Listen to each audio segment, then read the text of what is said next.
हिमाचल विधानसभा monsoon सत्र का आज दूसरा दिन है और सरकार की तरफ से संकल्प लाया गया है प्राकृतिक आपदा से जो उपजी स्थिति है उसको लेकर सदन में उस पर चर्चा चल रही है। पिछले कल भी चर्चा चली, हालांकि थोड़ा टकराव भी सत्ता पक्ष और विपक्ष में देखा गया, लेकिन उसके बावजूद अब चर्चा का दौर चला है और इसी विषय पर बातचीत के लिए खबरें अभी तक के साथ मौजूद हैं कांग्रेस विधायक राजेंद्र राणा, उन्हीं से बातचीत करेंगे।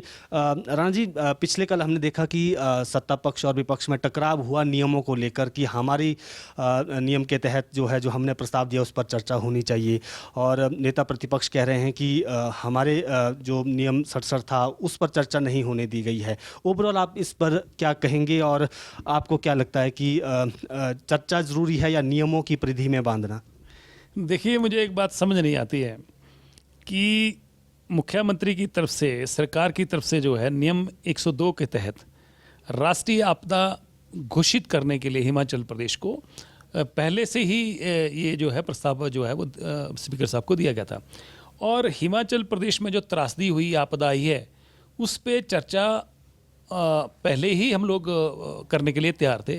तो उस सेम मैटर जो है, वही बात नियम 67 के तहत, काम रोको प्रस्ताव के तहत जो है उसको विपक्ष के भारतीय जनता पार्टी ने दिया था, और सरकार उसके लिए राजी होगी। स्पीकर साहब राजी हो गए कि सारे काम रोक देते हैं, इस पे चर्चा कर लेते हैं। पर नियम 102 के तहत चर्चा तो आपदा पे ही हुई है ना, आपदा पे चल रही है, सारे काम रोक दिए गए हैं और सरकार ने कहा कि हम आपदा पे चर्चा करने के लिए तैयार हैं। जो कि हिमाचल प्रदेश में ये पिछले 3 महीने में जो एक बहुत बड़ा संकट हिमाचल प्रदेश पर आया है, और आप देखिए कि आपका कुल्लू जिला, आपका मंडी जिला, आपका शिमला जिला, सिरमौर जिला, सोलन जिला, हमीरपुर जिला, कांगड़ा जिला, सब जिलों में मतलब जो है वो बहुत बड़ी एक त्रासदी हुई।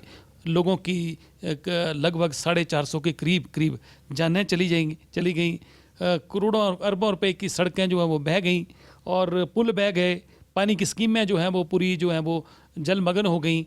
इसके अलावा आपकी बिजली का विभाग बहुत ज़्यादा प्रभावित हुआ, और उससे भी ज़्यादा कोई प्रभावित हुआ तो पंचायती राज में रूरल डेवलपमेंट हुआ। बहुत सारे लोगों के गाँव के रास्ते बह गए और बहुत भारी नुकसान हुआ, लगभग 10,000 करोड़ रुपए से ज़्यादा का नुकसान हुआ है। तो उसको लेकर चर्चा जो है, यही चर्चा हो रही कि इस वक्त जो है केंद्र सरकार को हिमाचल प्रदेश के लिए विशेष पैकेज दिया जाना चाहिए था, और आज हमें ज़रूरत है, आज हिमाचल प्रदेश की जनता को ज़रूरत है। आज केंद्र सरकार इस मामले को लेकर खड़ी नहीं होगी तो कब खड़ी होगी? और हिमाचल प्रदेश ने 6 सांसद जो हैं, 3 राज्यसभा में और 3 जो है लोकसभा में बीजेपी के दिए। मैंने कहा उन लोगों को वकालत करनी चाहिए थे, हिमाचल प्रदेश से मंत्री भी हैं, उनको भी वकालत करनी चाहिए थी। और हिमाचल प्रदेश के लिए जो है प्रधानमंत्री और गृह मंत्री के ऊपर, सरकार के ऊपर दबाव बनाना चाहिए था कि इस वक्त इससे पहले भी कई राज्यों में आपदा आई है। हिमाचल प्रदेश को जो रूटीन में जो बजट आता है आपदा के तहत, इसमें जो पैसा आता है वो रूटीन में पैसा आ रहा है, कोई विशेष पैकेज तो मिला नहीं। और कई राज्यों में, जब उत्तराखंड में हुआ, कई दूसरे राज्यों में हो, तो विशेष पैकेज वहाँ पर जारी किए गए।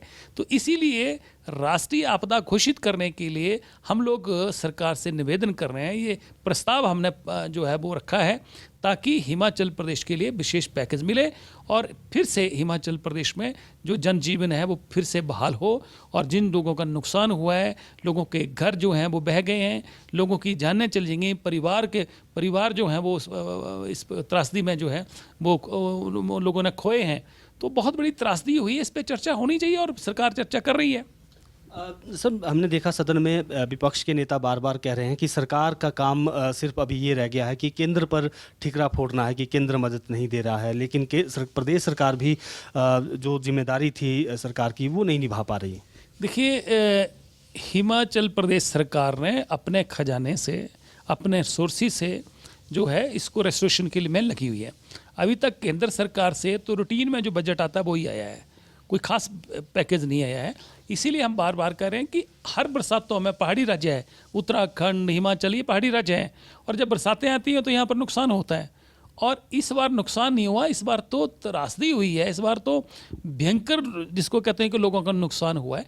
इसलिए यहाँ पर जो है वो केंद्र सरकार के ऊपर लगातार प्रदेश के मुख्यमंत्री, हमारे मंत्री, और लगातार उनसे जाके मिल रहे हैं कि इस वक्त जो है वो, क्योंकि हिमाचल प्रदेश के लोग भी टैक्स देते हैं, हिमाचल प्रदेश भी ये हिंदुस्तान का हिस्सा है, और इसके अलावा कहीं ऐसा चश्मा तो नहीं लगाया जा रहा है कि हिमाचल प्रदेश में दूसरी सरकार है तो इसलिए जो है इनको जो है तो पर तो लोगों का इसमें कोई कसूर नहीं है।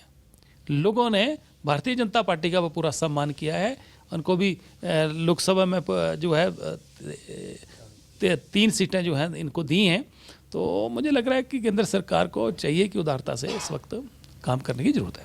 हमने देखा कि सदन में आपने मुख्यमंत्री की भी तारीफ की कि 51 लाख उन्होंने अपने निजी कोष से दिया है। आपको लगता है ये इनिशिएटिव अब बाकी भी जो पॉलिटिशियन उनको लेना चाहिए? देखिए, बहुत सारे एमएलएज ने, मैक्सिमम एमएलएज ने सैलरी दी है और दिल खोल के लोग इसमें जो है अंशदान दे रहे हैं। कई राज्य ऐसे हैं जैसे आपका कर्नाटका है, राजस्थान है, कई राज्य ऐसे हैं, हरियाणा ने भी 5 करोड़ रुपया दिया है। तो ऐसे कई राज्य हैं जहाँ से छत्तीसगढ़ ने दिया पैसा। तो कई राज्य जिन्होंने दिल खोल के जो है यहाँ पर मदद करी है। तो उसी चीज़ को मद्देनज़र रखते हुए केंद्र सरकार से भी यही एक्सपेक्ट कर रहे हैं हम लोग कि जो रूटीन में बजट आता है, रूटीन में इसमें जो है डिज़ास्टर में जो पैसा दिया जाता है उससे हटकर एक विशेष पैकेज दिया जाएगा। यही तो हम लोग कह रहे हैं। और प्रदेश सरकार लगातार लोगों की जो है रेस्टोरेशन में लगी हुई है, लोगों की मदद कर रही है और उसमें कोई कमी प्रदेश सरकार से नहीं रखी है। परंतु इस वक्त जो है हमें विशेष पैकेज की ज़रूरत है।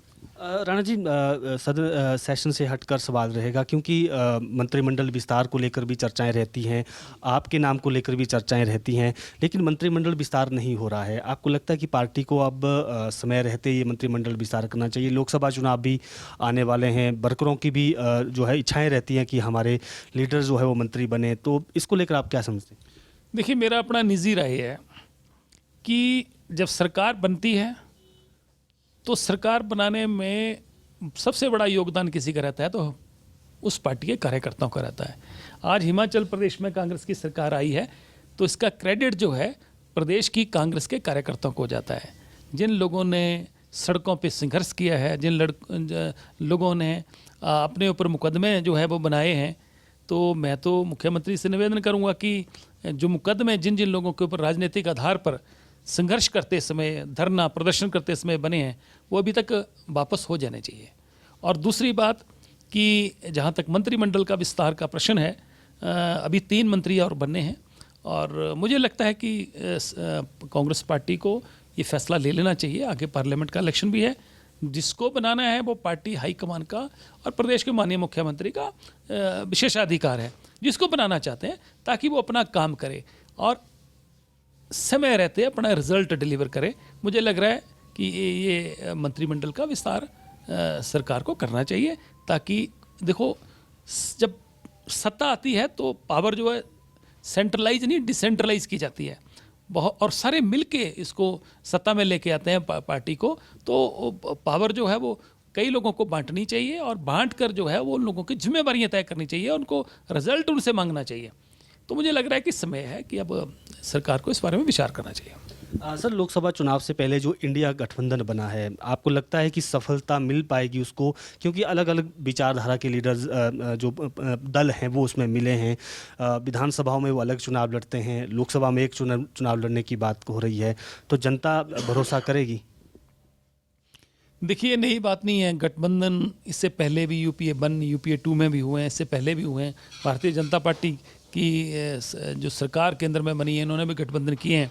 ये गठबंधन होते हैं, विचारधाराएं अलग अलग हो सकती हैं, परंतु मकसद कई बार एक हो सकता है। और ये जो इंडिया के नाम से गठबंधन बना है, मुझे निश्चित तौर पर मुझे लग रहा है कि आने वाले समय में अच्छे नतीजे रहेंगे। बिल्कुल, ये थे कांग्रेस विधायक राजेंद्र राणा और इन्होंने कहा कि हमारी मांग है कि केंद्र सरकार को अब राष्ट्रीय आपदा घोषित करनी चाहिए। हिमाचल प्रदेश का भी टैक्स में हिस्सा बनता है, तो हिमाचल को उस लिहाज से भी मदद की जानी चाहिए। और इसके साथ साथ जो मंत्रिमंडल विस्तार की बात है कि अब वक्त आ गया है कि जिम्मेदारियां बांटी जाएं और लोकसभा चुनाव के लिए उस हिसाब से तैयारी की जाए। वीडियो जर्नलिस्ट अंकुर के साथ प्रदीप ठाकुर, शिमला।